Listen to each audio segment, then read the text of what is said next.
Tune India radio classic के सभी सुनने वालों को राजेश ठाकुर का प्यार भरा नमस्कार।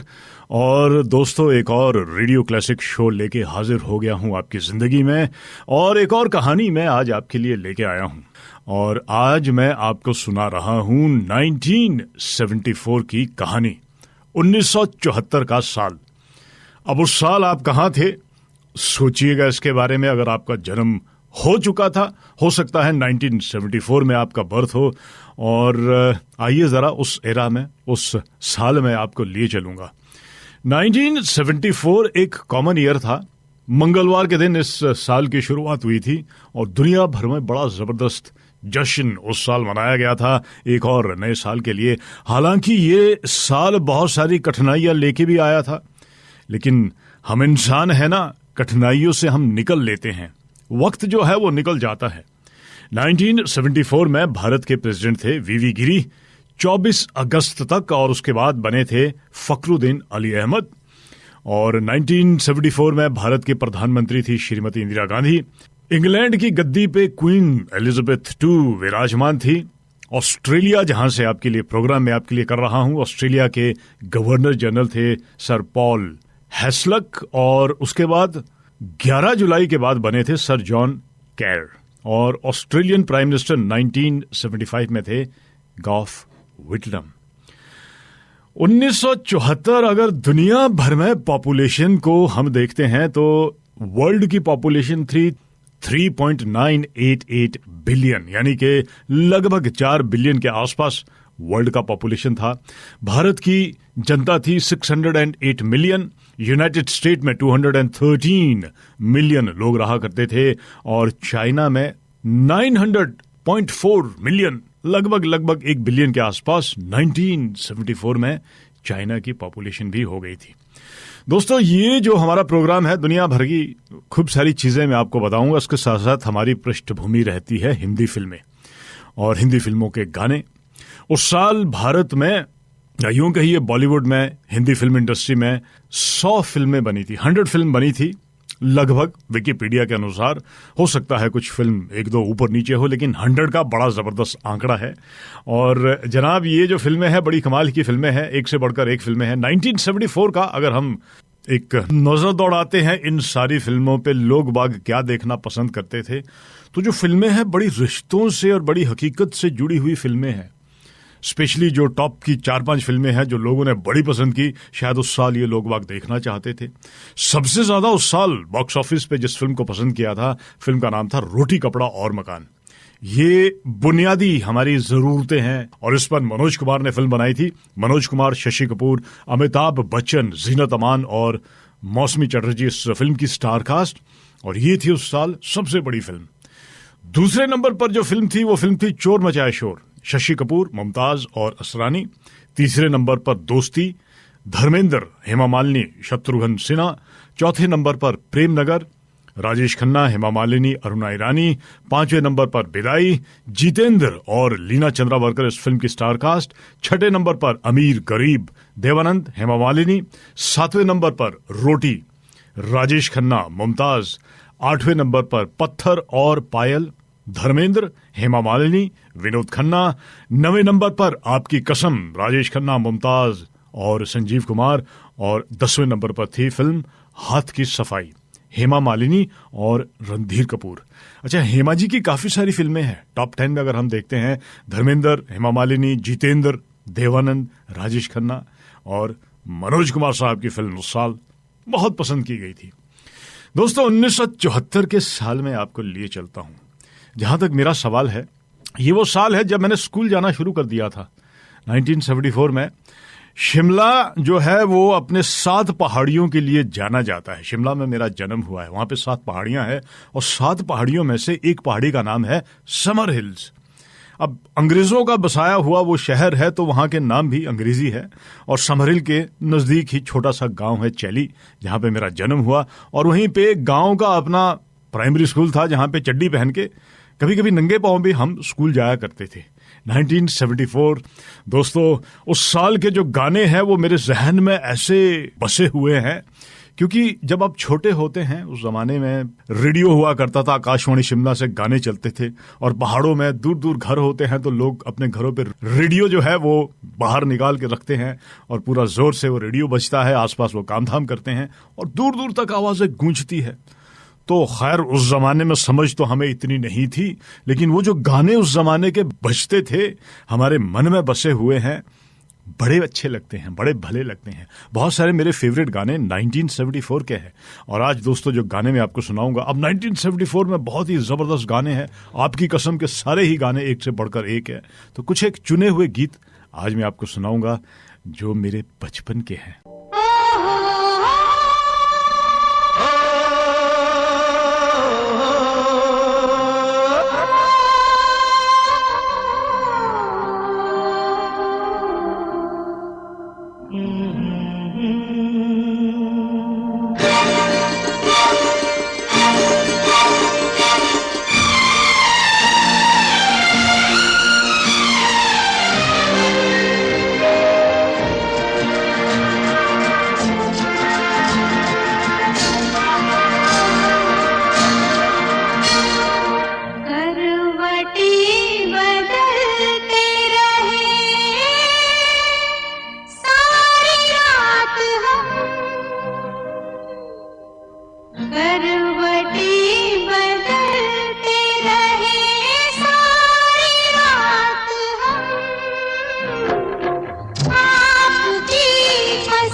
दूर हो तो बस हमको तुम भुला लेना सनम।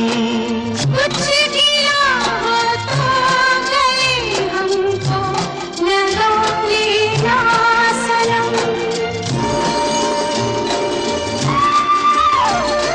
टूट ना जाए कभी ये प्यार की कसम। आपकी कसम, आपकी कसम, आपकी कसम। हिंदी फिल्म इंडस्ट्री की दो बहुत ही लेजेंडरी आवाजें, लता मंगेशकर और किशोर कुमार की आवाज, आनंद बख्शी का लिखा गाना और आर.डी. बर्मन का संगीत। 1974 का एक बहुत ही मशहूर गाना। दोस्तों, आज मैं आपको कुछ ऐसे गीत सुनाऊंगा जो मेरे जीवन का एक बहुत ही अहम हिस्सा है। और दोस्तों, कहानी है 1974 की। अगर आपका जन्म 1974 में हुआ तो आपको मैं बताए चलूं कि आप अपना बर्थ ईयर शेयर करते हैं। फरदीन खान एक्टर है, ऋतिक रोशन जाने माने एक्टर, चेतन भगत ये नॉवलिस्ट है, बड़ी जबरदस्त किताबें लिखते हैं, महेश भूपति बहुत ही कमाल के टेनिस प्लेयर, करिश्मा कपूर जानी मानी एक्ट्रेस, अरविंद अडिगा ये भी एक बहुत ही कमाल के राइटर है और 2008 में इनको बुकर प्राइज भी मिला था। वीवीएस लक्ष्मण जाने माने क्रिकेटर, रिकी पॉन्टिंग ऑस्ट्रेलिया के कप्तान भी रह चुके हैं, बहुत ही कमाल के क्रिकेटर, विक्टोरिया बेकम एक बहुत ही जानी मानी सिंगर है, स्पाइस गर्ल्स करके एक बैंड हुआ करता था, उनके साथ वो गाती थी। तो ये कुछ एक नाम है जो 1974 में जिनका जन्म हुआ है। 1974 बड़ा जोरों शोरों से इस साल का स्वागत तो किया गया था, लेकिन बड़ी कठिनाइयों का ये साल रहा था। दुनिया भर में लोगों को बड़ी परेशानी हुई थी क्योंकि रिसेशन बड़ा जबरदस्त बढ़ गया था।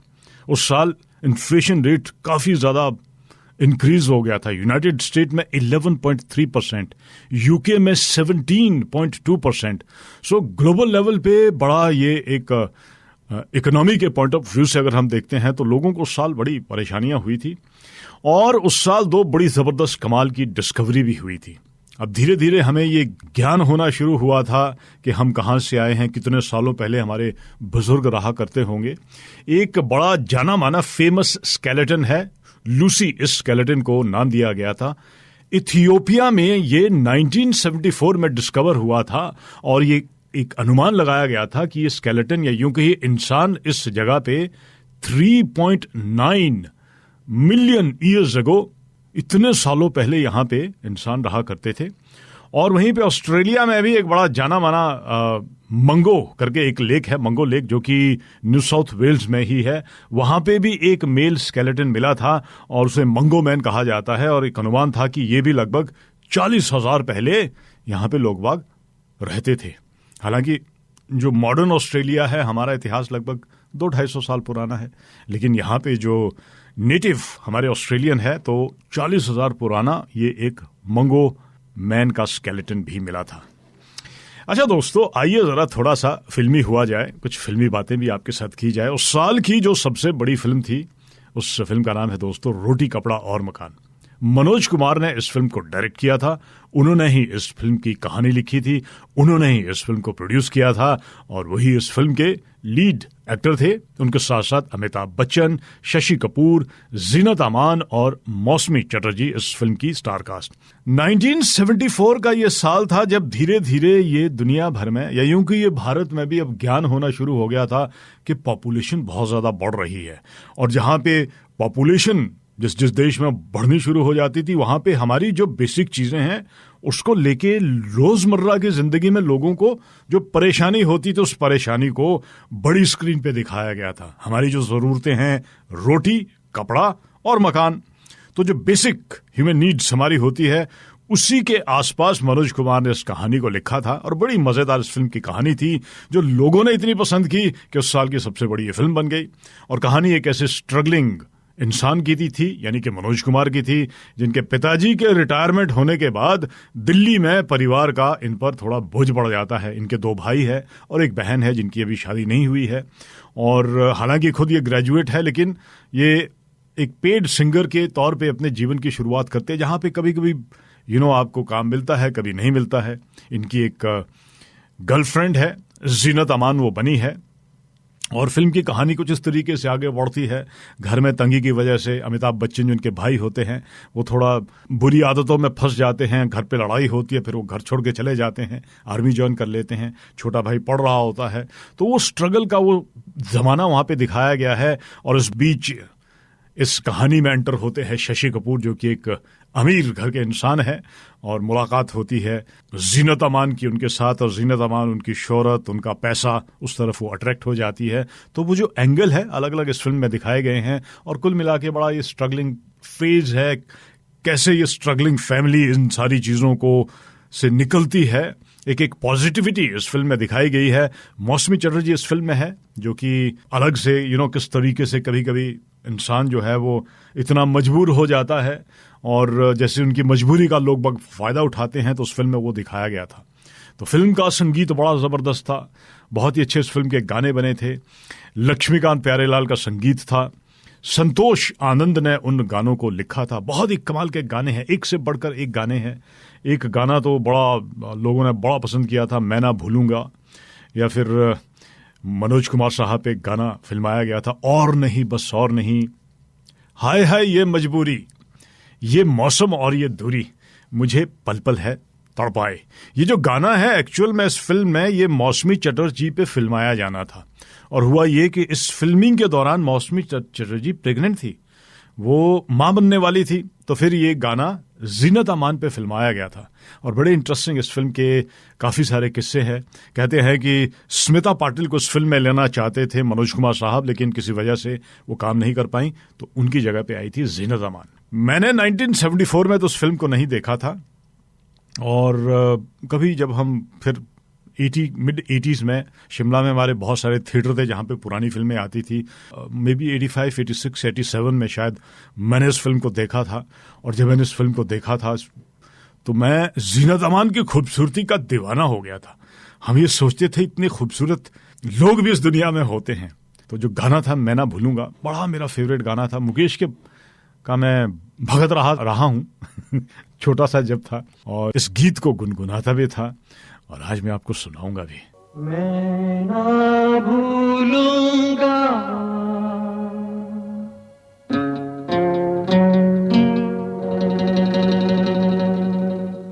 मैं ना भूलूंगा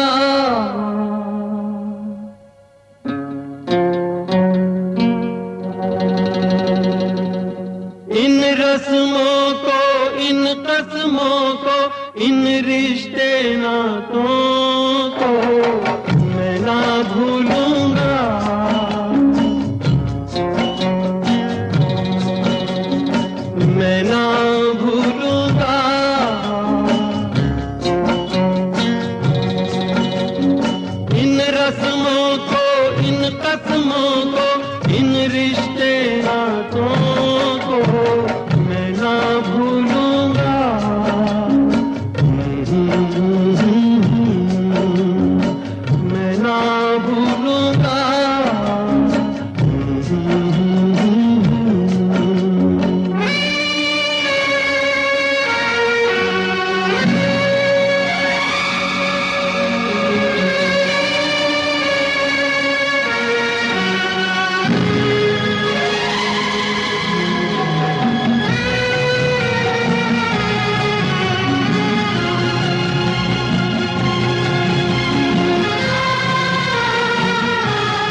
दुल्हन हो। गगन बन कर झूले पवन बन कर घूमे, चलना ही मोड़े, कभी ना संग छोड़े, कहीं चुप जाना है, नजर नहीं आना है। कहीं पे बस जाएंगे, ये दिन कट जाएंगे। अरे क्या बात चली, वो देखो रात ढली, ये बातें चलती रही, ये रातें ढलती रहे। मैं मन को मंदिर कर डालूं, तू पूजन बन जा। मंदिर से पूजा का रिश्ता मैं ना भूलूंगा, मैं ना भूलूंगा। मैं ना भूलूंगी, मैं ना भूलूंगा। मैं ना भूलूंगी, इन रस्मों को, इन रस्मों को, इन रिश्ते नातों को मैं ना भूलूंगा, मैं ना भूलूंगी, मैं ना भूलूंगा। मैं ना भूलूंगी।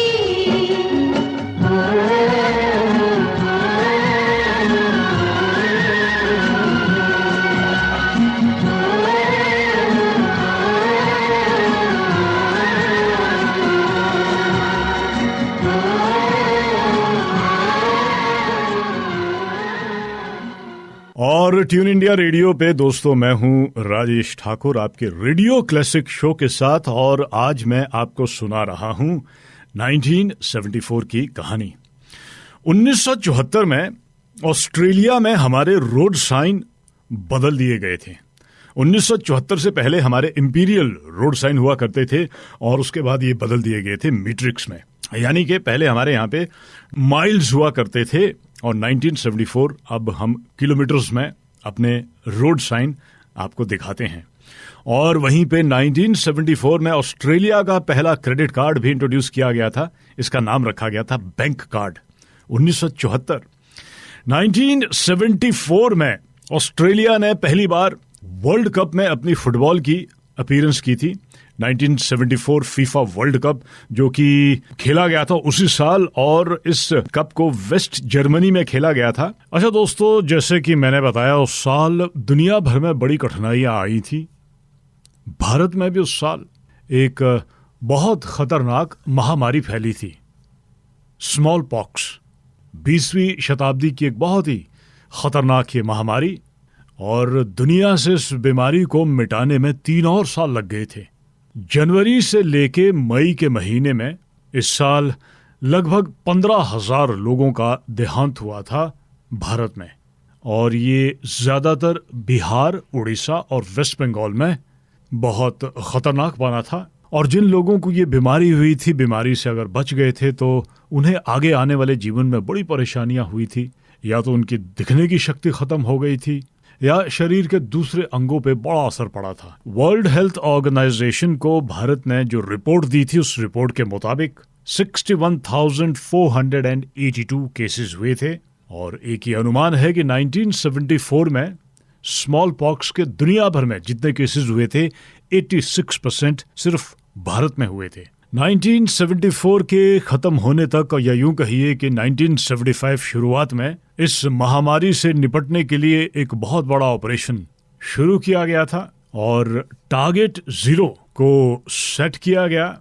और 24 मई 1975 भारत में आखिरी स्मॉल पॉक्स के पेशेंट को आइडेंटिफाई किया गया था। हालांकि दुनिया से इस महामारी को खत्म होने में 5 और साल लग गए थे। एक अनुमान है कि 1980 में दुनिया को इस बीमारी से छुटकारा मिला। अच्छा दोस्तों, आइए एक बार फिर थोड़ा फिल्मी हुआ जाए और एक और फिल्म के बारे में आपको बताता हूं जो साल लोगों ने बड़ी पसंद की थी। ये एक मसाला फिल्म थी, लेकिन वहीं पे जो हकीकत होता ना, समाज का चेहरा होती है हमारी फिल्म में। इस फिल्म के अंदर वो कुछ इस तरीके से दिखाया गया था। एक ये करप्ट पॉलिटिशियंस की फिल्म थी। कहानी कुछ इस तरीके से थी। शशि कपूर इस फिल्म के मेन स्टार थे, उनके साथ साथ मुमताज, असरानी, तरुण घोष, डैनी, मदन पुरी और कमल कपूर फिल्म की स्टारकास्ट थे। अब शशि कपूर एक पेशे से तो इंजीनियर है, लेकिन बड़ी अमीर घराने की लड़की से इनको मोहब्बत हो जाती है। रेखा वो बनी थी इस फिल्म में, लेकिन इनके जो अमीर पिताजी है वो नहीं चाहते कि किसी मामूली इंजीनियर से इनका ब्याह हो, तो वो चाहते थे कि इनके कोई जान पहचान के बड़े कोई करप्ट पॉलिटिशियन उनके बेटे से वो शादी करें। लेकिन जब पता चलता है कि इस तरीके से इनकी मोहब्बत चल रही है तो कुछ इस तरीके से कहानी को आगे गढ़ा जाता है और शशि कपूर को झूठे केस में जेल में भेज दिया जाता है। और जेल में इनकी 4 लोगों से मुलाकात होती है और फिर वहां से प्लान करके जेल तोड़ के ये भागते हैं और फिर वापस आते हैं। और जिस तरीके से वो करप्ट पॉलिटिशियन चारों तरफ अपना करप्शन फैलाए होते हैं, उस करप्शन से ये उस एरिया को आज़ाद करते हैं। और अल्टीमेटली फिल्म में दिखाया गया था कि अगर आप अच्छे काम करते हैं तो आपको अच्छा ही मिलता है, तो इनकी सज़ा कम कर दी जाती है। तो एक बड़ा मसालेदार फिल्म थी, लेकिन ये वो ज़माना था जब हमारी पॉलिटिक्स काफ़ी ज़्यादा करप्ट हो चुकी थी। फिल्म के गाने बड़े ही मशहूर हुए थे। एक डाल पर तोता बोले, एक डाल पर मैना, या फिर एक और गाना जो कि मुझे नहीं याद है कि ऐसी कोई शादी मैंने अटेंड की हो जहां पे गाना ना बजे, ले जाएंगे दिल वाले दुल्हनिया ले जाएंगे। और बाद में 90 के दशक में इस पर बहुत बड़ी फिल्म भी बनी थी, दिल वाले दुल्हनिया ले जाएंगे। लेकिन दोस्तों जो मैं गाना सुनाऊंगा वो फिल्म इस फिल्म का गाना नहीं है। ये फिल्म का नाम है अजनबी और ये गाना सुनिए। हसीना से यूं मुलाकात हो गई, एक अजनबी हसीना से यूं मुलाकात हो गई। फिर क्या हुआ ये ना पूछो, कुछ ऐसी बात हो गई। एक अजनबी हसीना से यूं मुलाकात हो गई।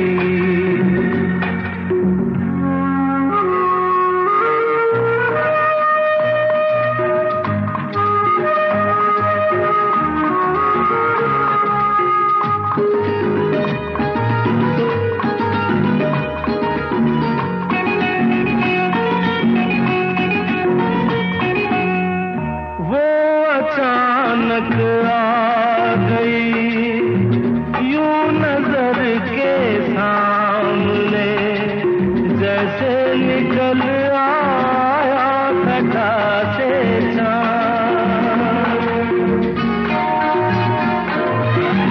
वो अचानक आ गई यूं नजर के सामने, जैसे निकल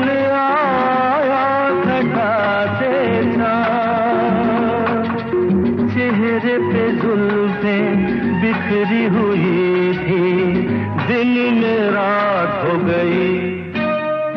एक अजनबी हसीना से यूं मुलाकात हो गई।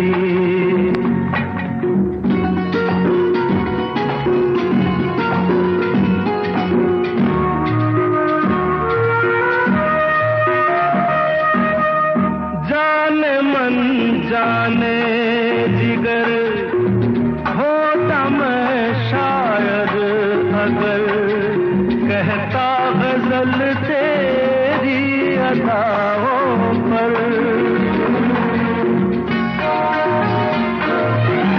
जाने मन जाने जिगर होता मैं शायद अगर, कहता गजल पर।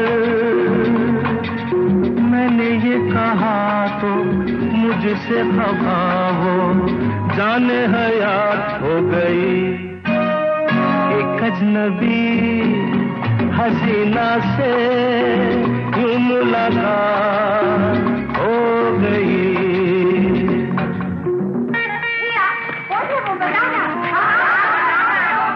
बता दूं? वो यहीं पर है। ऐसे नहीं बताऊंगा, तुम लोग एक दायरे में खड़े हो जाओ, जिसके कंधे पे रुमाल रख दो, बच्चा बच्चा।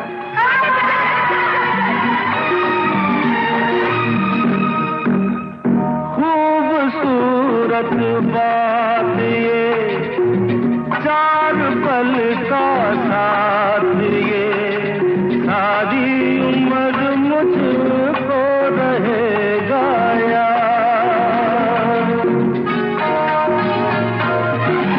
खूबसूरत बात ये, चार पल का साथ ये, सारी उम्र मुझको रहेगा याद। मैं अकेला था मगर बन गई वो हम सफर, वो मेरे साथ हो गई एक अजनबी हसीना से यूं मुलाकात। बहुत ही कमाल का गाना, बड़ा फेवरेट मेरा गाना है। अच्छा दोस्तों, 1974 की कुछ एक और बातें हैं जो आपके साथ शेयर करनी है।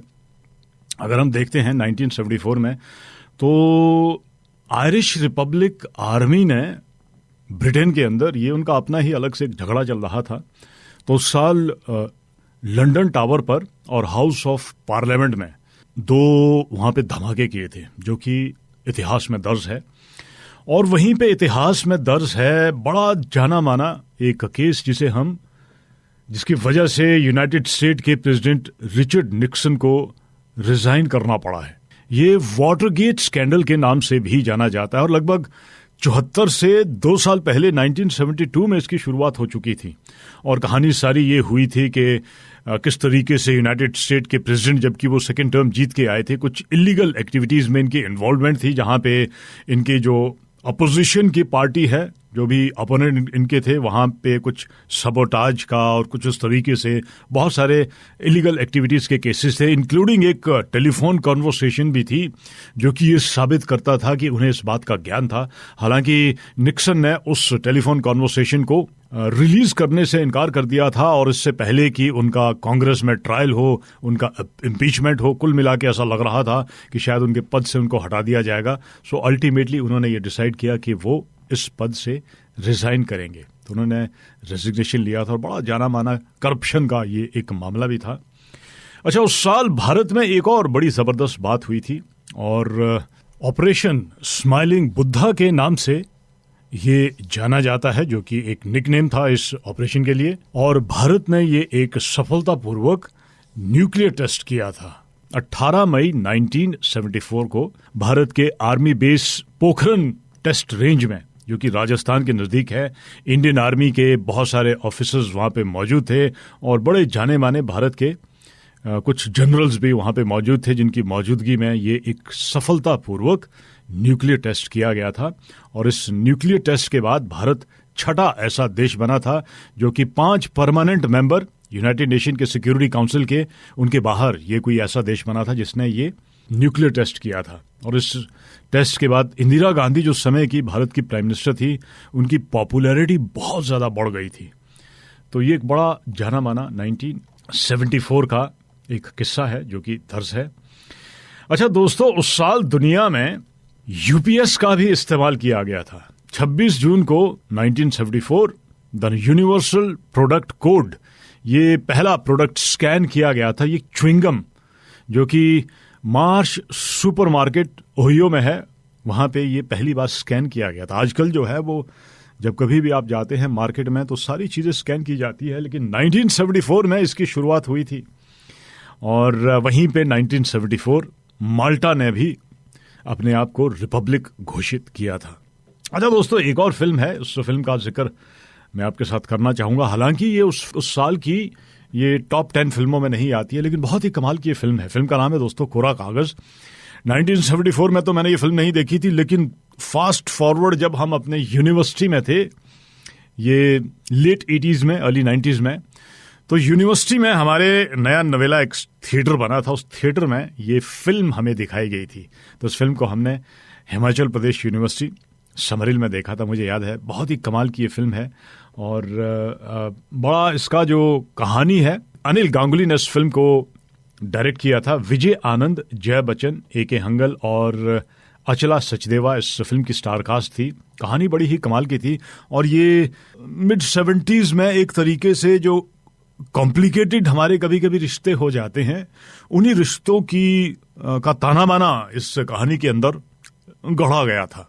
कहानी कुछ इस तरीके से है कि दो लड़का लड़की मिलते हैं मुंबई की बेस्ट बसेस पे, आपस में उनको मोहब्बत हो जाती है और प्यार हो जाता है, लेकिन जो लड़की की माँ है वो उसे बार बार ऐसा लगता है कि मेरा जो दामाद है उसकी सैलरी बड़ी कम है और वो अपनी बेटी को नई नई चीज़ें देती है, हमेशा उससे ये एहसास करवाती रहती है कि उसकी तनख्वाह बड़ी कम है, और अल्टीमेटली इस कड़वाहट में इन दोनों के बीच में दूरियां बन जाती है और लड़की वापस अपने माँ बाप के पास आ जाती है। माँ बाप बड़ी कोशिश करते हैं कि ये लड़की की शादी कहीं और कर दे, लेकिन वो ये इस तरीके का पूरा इस फिल्म के अंदर दिखाया गया है कि कभी कभी हमारे रिश्ते इतने कॉम्प्लिकेटेड हो जाते हैं और छोटी छोटी बातों में हम अपना अहम ऐसा बना लेते हैं कि अपना ही नहीं बल्कि बहुत सारे लोगों का जीवन बड़ा कठिन हो जाता है।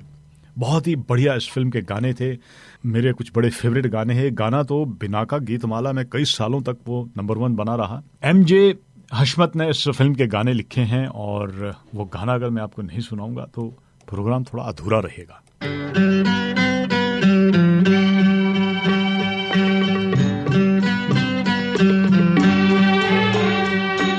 मेरा जीवन कोरा कागज कोरा ही रह गया,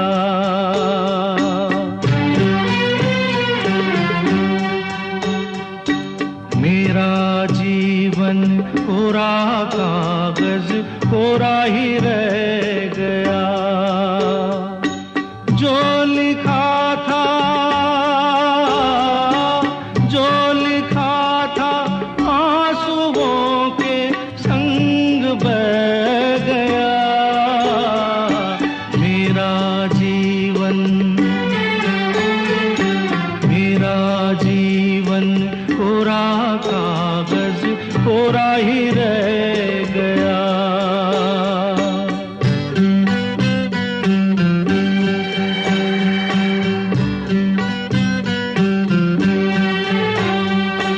एक हवा का झोंका आया, हो एक हवा का झोंका आया, टूटा डाली से फूल, टूटा डाली से फूल। ना पवन की ना चमन की किसकी है ये भूल, किसकी है ये भूल। खो गई खुशबू हवा में, कुछ न रह गया। मेरा जीवन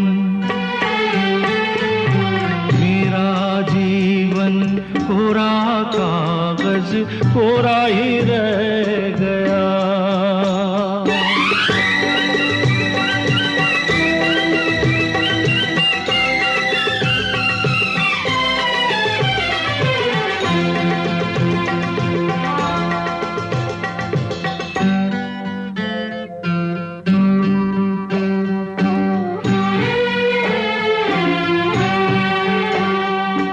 उड़ते पंछी का ठिकाना,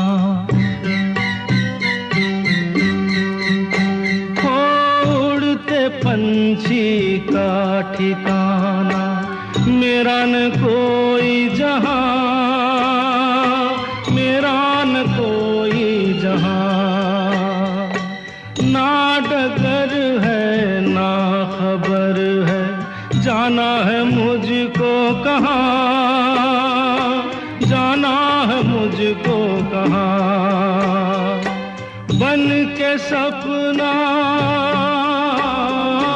बन के सपना हम सफर का साथ रह गया। मेरा जीवन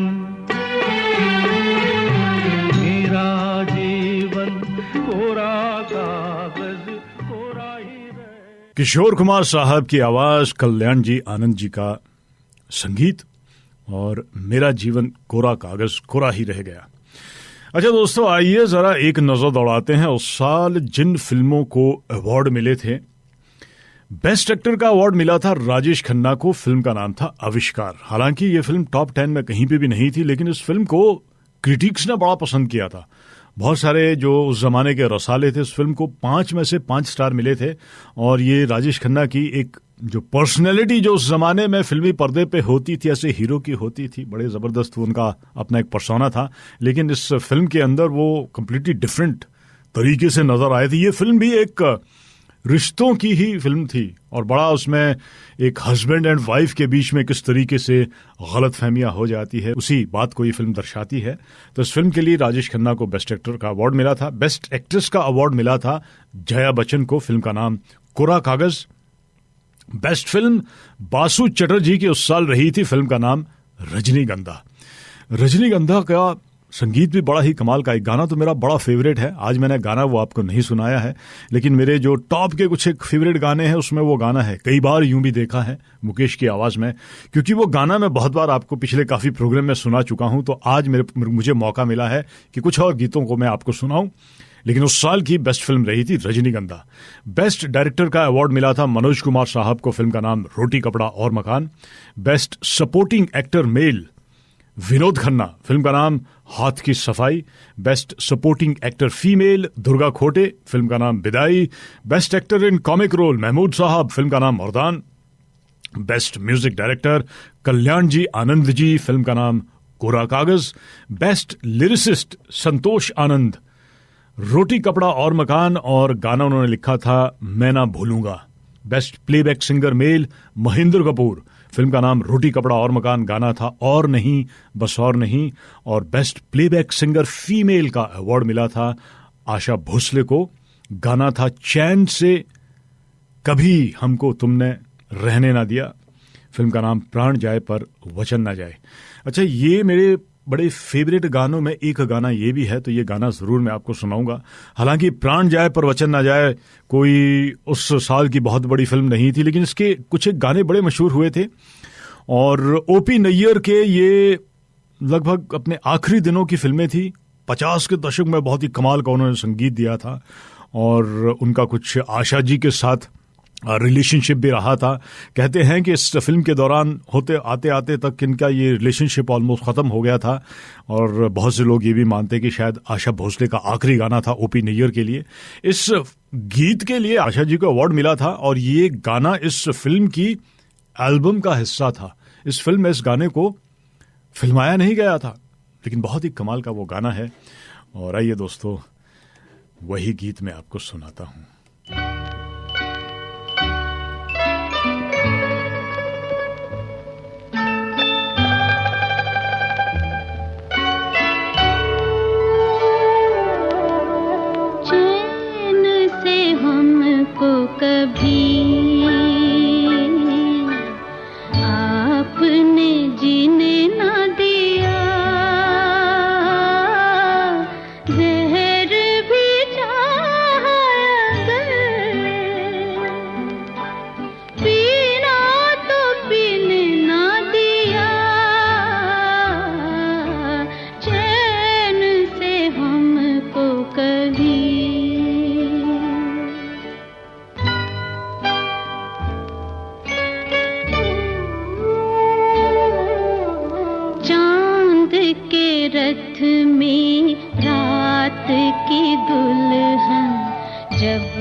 किसी ने ना दिया।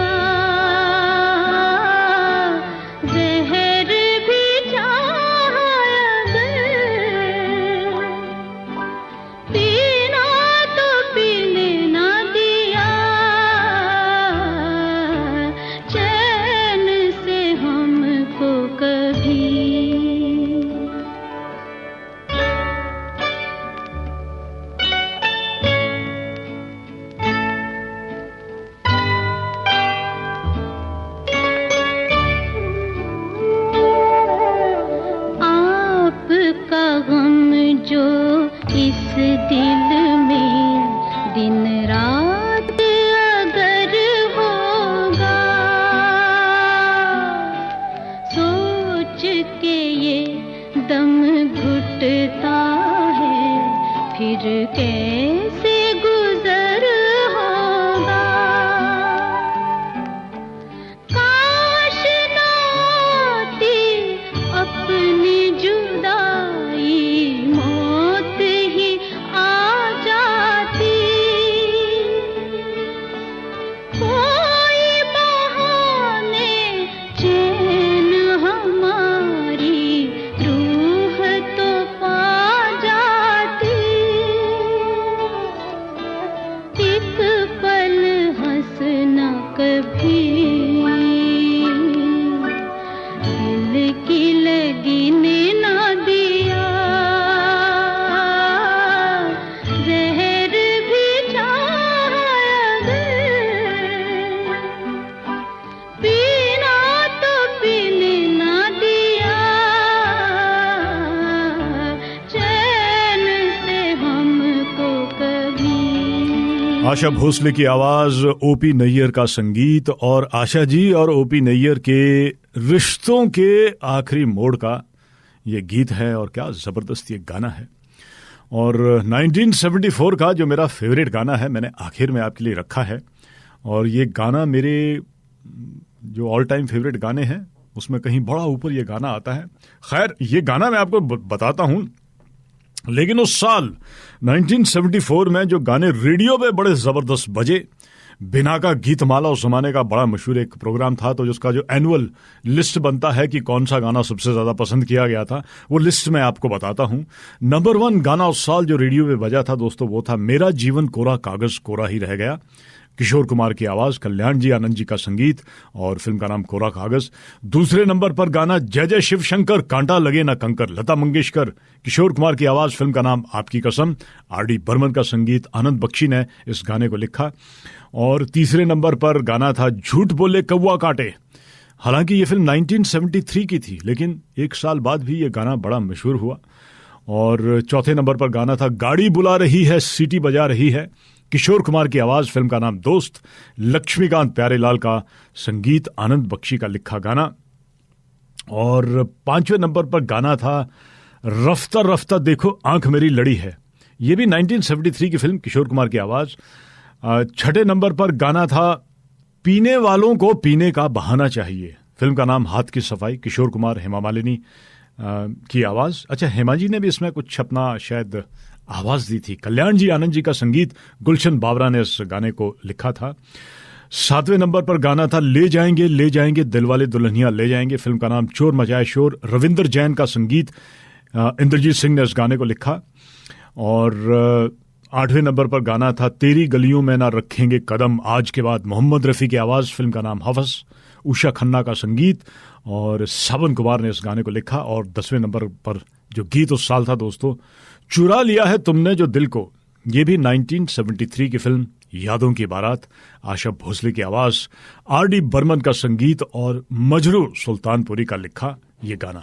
और दोस्तों जो गाना मेरा टॉप फेवरेट है 1974 का, मेरा अपना मानना है कि मेरी जो 4-5 फेवरेट गाने हैं उनमें ये गाना आता है। और एक ऐसा गाना है जब आप इस गाने को सुनते हैं तो हम तो बैठ के आराम से इस गाने को सुन लेते हैं, क्योंकि गाना ये जिंदगी की हकीकत को कहता हुआ गाना है। और इस गाने को लिखा है आनंद बख्शी ने। आनंद बख्शी के बड़े कमाल के गाने हैं और फिलॉसफी है, मेरा मानना इस पे आप किताब या इस पे पूरी फिल्म भी बन सकती है, इतना जबरदस्त ये गाना लिखा है। आर.डी. बर्मन का संगीत है। आशा जी का मैं इंटरव्यू लिया था तो उन्होंने इस बात का जिक्र किया था कि एक बार उनकी और आर.डी. बर्मन की लड़ाई हो गई।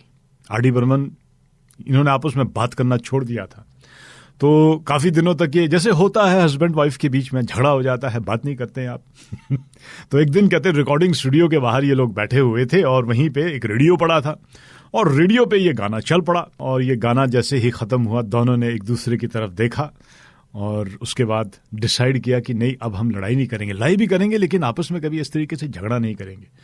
दोस्तों फिल्म का नाम है आपकी कसम और गाना है जिंदगी के सफर में गुजर जाते हैं जो मकाम वो फिर नहीं आते, कभी नहीं आते। दोस्तों ये गीत ऐसा ही कुछ है। फिल्म भी बड़ी कमाल की थी उस साल रिश्तों की बड़े कॉम्प्लिकेटेड कभी कभी हमारे रिश्ते हो जाते हैं, वैसी ही ये फिल्म थी। हालांकि ये फिल्म बॉक्स ऑफिस पे सुपरहिट फिल्म थी।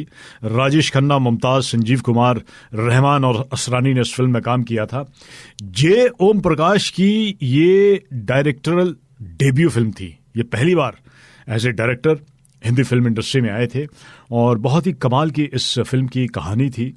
ये एक ऐसे हस्बैंड की कहानी है जो बड़ा शक्की होता है और बड़ा उसके अंदर ईर्ष्या बड़ी होती है और कहीं वो अपनी धर्मपत्नी पे वो शक करता है कि उसकी धर्मपत्नी और उसके दोस्त के बीच में रिश्ता चल रहा है और घर छोड़ के वो चले जाते हैं। इस बीच उन्हें पता नहीं चलता है कि एक्चुअल में उनकी धर्मपत्नी जो है उनका वो माँ बनने वाली है और वो उन्हीं से प्यार करती है। उनका कोई दूर दूर तक कोई रिश्ता भी नहीं है किसी और से। और ये फिल्म हमें दिखाती है, बताती है कि कभी कभी हम जो है वो अपने मन के अंदर ऐसी ऐसी कहानियां गढ़ लेते हैं, बुन लेते हैं, बिना ये जाने, बिना ये समझे कि दूसरे इंसान की जहन में क्या चल रहा है, और पूरा जीवन जो है वो बर्बाद हो जाता है। ये भटक जाते हैं अपने रास्ते में, आखिर में दिखाते हैं बड़ा वो भिखारी बन गए हैं और मुमताज़ जो है अपनी बेटी का ख्याल रखती है, उन्हें पढ़ाती है, लिखाती है और उन्हीं की शादी में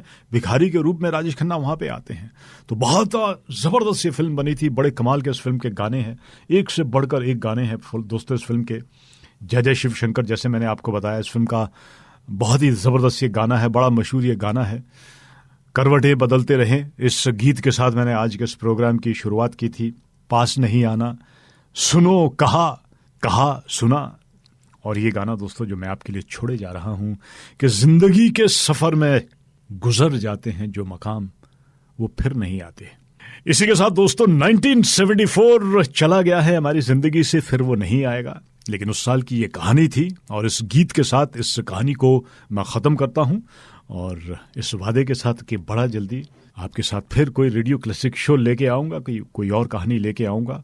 रेडियो क्लासिक शो सुनने के लिए बहुत बहुत धन्यवाद।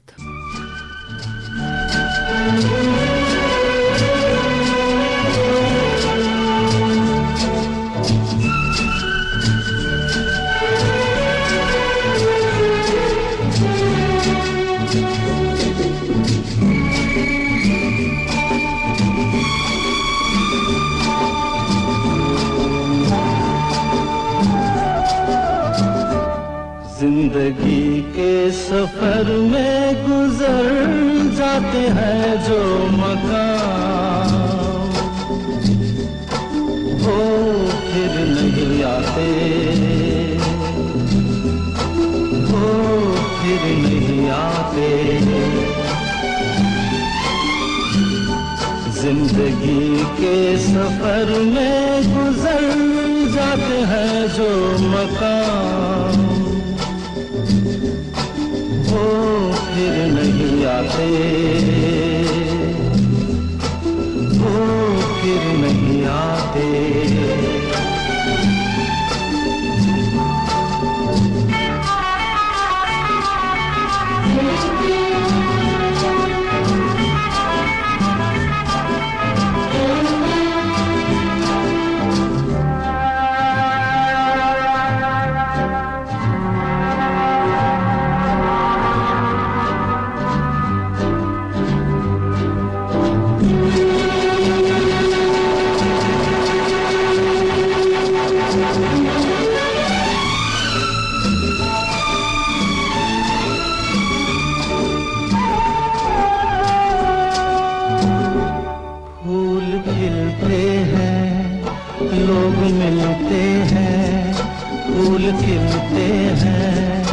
लोग मिलते हैं मगर पतझड़ में जो फूल मुरझा जाते हैं, वो बहारों के आने से खिलते नहीं।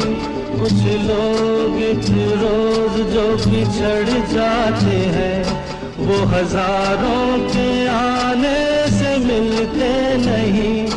उम्र भर चाहे कोई पुकारा करे उनका नाम, वो फिर नहीं आते, वो फिर नहीं आते।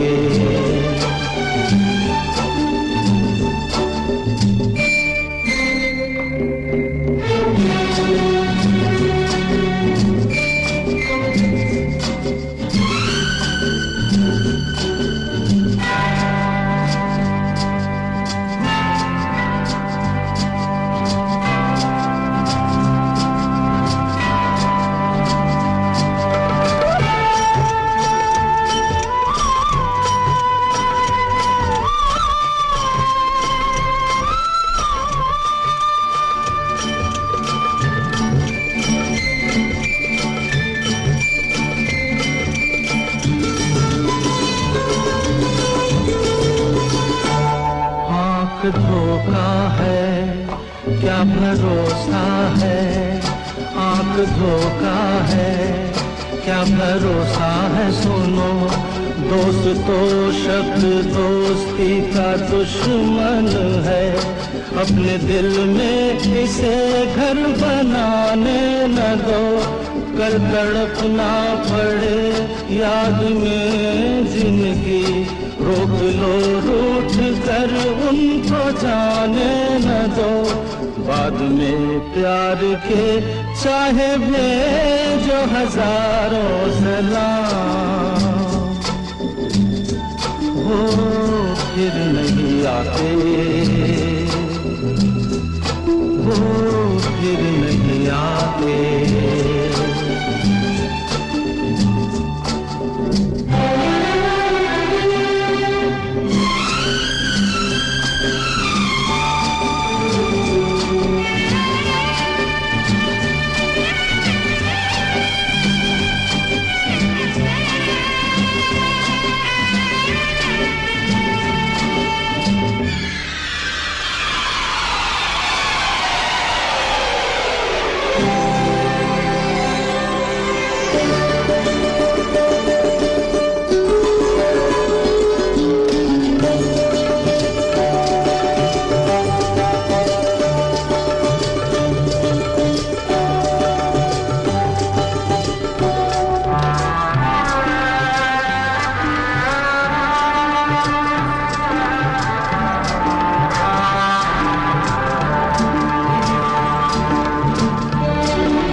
रात जाती है, सुबह आती है, रात जाती है, यूं ही वक्त चलता ही रहता है, रुकता नहीं।